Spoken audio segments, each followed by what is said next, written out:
السلام علیکم۔ تاریخ کا پہلا ان پڑھ سرجن ڈاکٹر، یہ سن کر یقیناً آپ تعجب کر رہے ہوں گے۔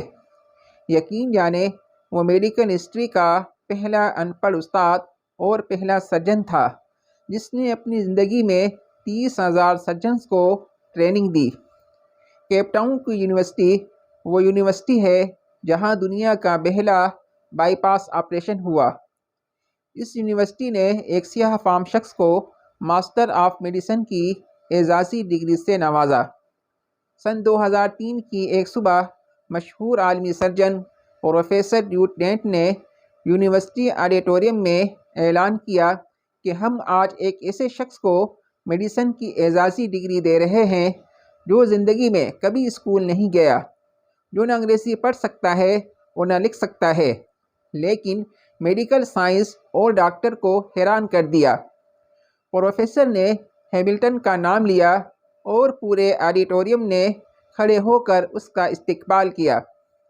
یہ ہیملٹن کون تھا، اس کی تفصیلات جانیں گے، لیکن اس سے پہلے آپ سے عرض ہے کہ ابھی تک آپ نے اگر ہمارا YouTube channel happy life maker subscribe نہیں کیا تو برائے مہربانی کر دیجئے اور گھنٹی کے نشان کو بھی ٹچ کر دیجئے۔ ہیملٹن کیپ ٹاؤن کے گاؤں میں پیدا ہوا۔ والدین چرواہے تھے۔ جب یونیورسٹی میں تعمیرات جاری تھیں تو وہ یہاں مزدوری کرنے لگا۔ تعمیرات کا سلسلہ ختم ہوا تو وہ یہاں مالی بھرتی ہو گیا۔ وہ پھر زندگی کا ایک موڑ آیا۔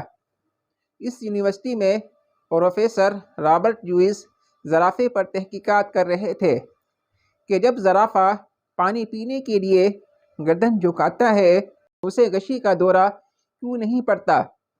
انہوں نے آپریشن ٹیبل پر ایک زرافہ لٹایا، اسے بے ہوش کیا، لیکن زرافے نے گردن ہلا دی۔ پروفیسر آپریشن تھیٹر سے باہر آئے تو دیکھا کہ ہیملٹن گھاس کاٹ رہا ہے۔ پروفیسر نے اسے بلایا اور زرافے کی گردن پکڑنے کا حکم دے دیا۔ ہیملٹن نے گردن پکڑ لی۔ یہ آپریشن 8 گھنٹے جاری رہا۔ ہیملٹن زرافے کی گردن پکڑ کر کھڑا رہا۔ دوسرے دن پروفیسر نے پھر بلا لیا۔ وہ آیا اور زرافے کی گردن پکڑ کر کھڑا ہو گیا۔ اس کے بعد یہ معمول ہو گیا۔ وہ یونیورسٹی آتا، 8-10 گھنٹے آپریشن تھیٹر میں جانوروں کو پکڑتا اور اس کے بعد گھاس کاٹتا۔ وہ کئی ماہ دوہرا کام کرتا رہا۔ اس نے اس ڈیوٹی کا اضافی معاوضہ طلب کیا اور نہ ہی شکایت کی۔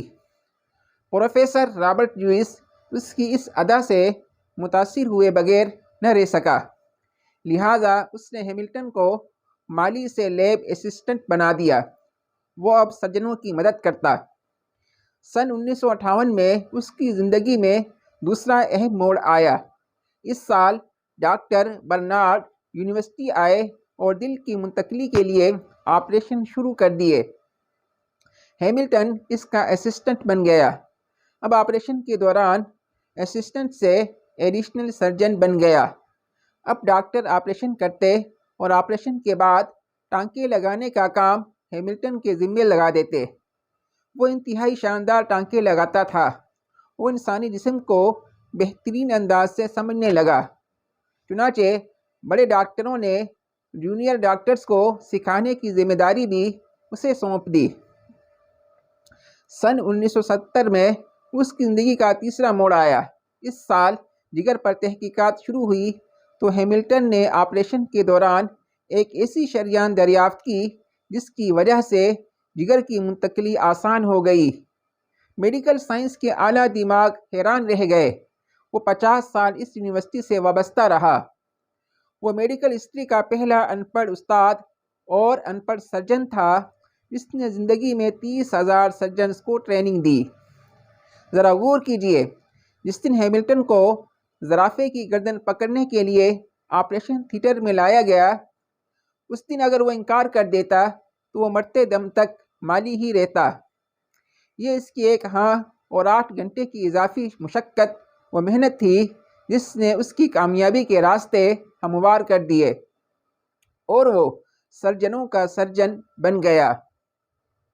لہٰذا جب ایک مالی شخص اخلاص اور استقامت اور جانفشانی کی وجہ سے ترقی کر سکتا ہے تو ہم کیوں نہیں کر سکتے؟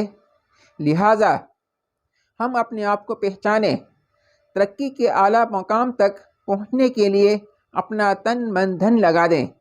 انشاءاللہ کامیابی ہمارا مقدر ہوگی، انشاءاللہ۔